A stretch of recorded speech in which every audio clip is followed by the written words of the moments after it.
নমস্কার বন্ধুরা, আশা করি তোমরা সকলে খুব ভালো আছো। আজকে একটা নতুন ধরনের রেসিপি নিয়ে রান্নাঘরে এলাম। এটি সম্পূর্ণ একটা অন্য ধরনের রেসিপি।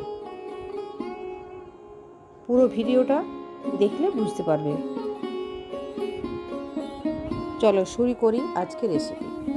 এই রেসিপিটি করার জন্য যেটা সবথেকে দরকার সেটা হচ্ছে একটা পেঁপে। আমি গাছ থেকে একটা পেঁপে পেড়ে নিয়ে এলাম। আমার নিজেরই বাগানে একটা ছোট গাছ হয়েছে, তাতে কয়েকটা পেঁপে হয়েছে, ওখান থেকে একটা পেড়ে নিয়ে এলাম।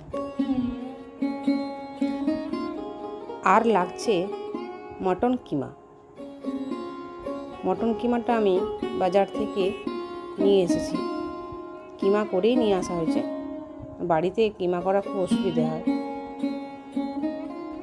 প্রথমে মাংসটা খুব ভালো করে ধুয়ে পরিষ্কার করে ভিনিগার দিয়ে একটু মেখে ঘন্টাখানেক আমি রেখে দিলাম।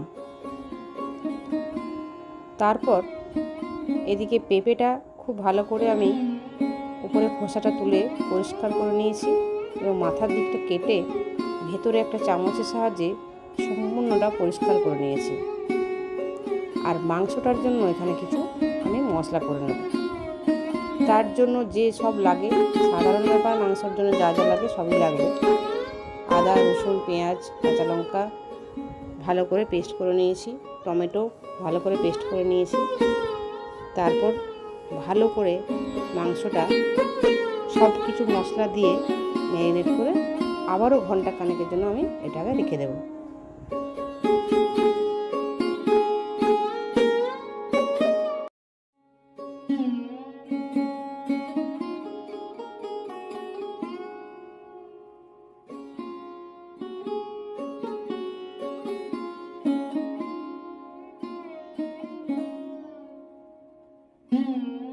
মাংসের সাথে কাঁচা তেল একটু বেশি লাগবে।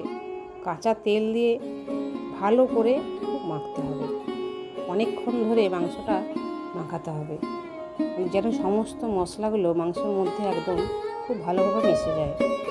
এখানে আমি একটু বাটা পেঁয়াজও ব্যবহার করেছি, একটু কুচো পেঁয়াজও ব্যবহার করেছি। নুন, চিনি, গরম মশলা সব কিছু একসাথে দিয়ে দিতে হবে। সমস্ত মশলাগুলো দিয়ে দিতে হবে, জিরে গুঁড়ো, ধনে গুঁড়ো, কাশ্মীর লঙ্কার গুঁড়ো, হলুদ গুঁড়ো সব দিয়ে খুব ভালো করে মাখতে হবে। মেখে নিয়ে তারপর আবার ওটা 1 ঘন্টা রেখে দিতে হবে। 1 ঘন্টা পর ওটা আমি ঢাকা খুলে আরেকবার ভালো করে মেখে নেব। এদিকে পেঁপেটা ভালো করে পরিষ্কার করে ধুয়ে নিয়ে তারপর ভেতরে একটু তেল দিতে হবে। তেল দিয়ে খুব ভালো করে পেঁপের ভেতরটা মাখিয়ে নিতে হবে। তারপর পেঁপের ভেতরে মাংসটা ভালো করে ভরে দিতে হবে। যতটা সম্ভব আঙুলে প্রেস করে করে ভেতরে ঢুকিয়ে দিতে হবে। এখানে আমার মাংসটা অনেকটা বেশি আছে, সম্পূর্ণটা হলো না। পেঁপেটা আমার সাইজ একটু ছোট ছিল। যদি বড় পেঁপে হয় তাহলে হয়তো সবটাই হয়ে যেত একসাথে। যাই হোক, বাকিটা আমি অন্য তরকারি করে নেব। পেঁপেটার মধ্যে ভালো করে ভরে নিয়ে মুখে একটু আটা দিতে হবে। আটা দিয়ে উপরে পেঁপের যে ঢাকাটা রেখেছিলাম আমি, পেঁপের একটা অংশ ওটা ঢাকার মতো করে বসিয়ে দিতে হবে। তারপর টুথপিক সাইডে দিলেও হয়, না দিলেও হয়, টুথপিক দিয়ে গেঁথে নিয়ে ওটা আমি গ্যাসে একটা ফ্লেমের উপরে বসিয়ে দিলাম। এটা হতে মোটামুটি 1 ঘন্টা সময় লাগবেই। একটু ধৈর্য ধরে সময় দিয়ে এটা করতে হবে। এদিক ওদিক উল্টে পাল্টে একটু ভালো করে সেঁকে নিতে হবে, কারণ এটা গোটা পেঁপে তো সময় একটু বেশি লাগবে। গ্যাস কখনো বাড়িয়ে কখনো কমিয়ে এটা করতে হবে। 1 ঘন্টা সময় পর এটা দেখা যাবে যে পুরো পেঁপেটা পুরো সেদ্ধ হয়ে গেছে, নরম হয়ে গেছে। একটা কাঁটা চামচ দিয়ে পেঁপের গায়ে ফুটো করলেই বোঝা যাবে যে নরম হয়ে গেছে। তখন এটা গ্যাস অফ করে নামিয়ে নিতে হবে। একটুখানি ঠান্ডা করে আস্তে আস্তে করে ওপরের খোসাটা তুলে দিতে হবে, কালো অংশটা। তারপর এটা রেডি হয়ে যাবে।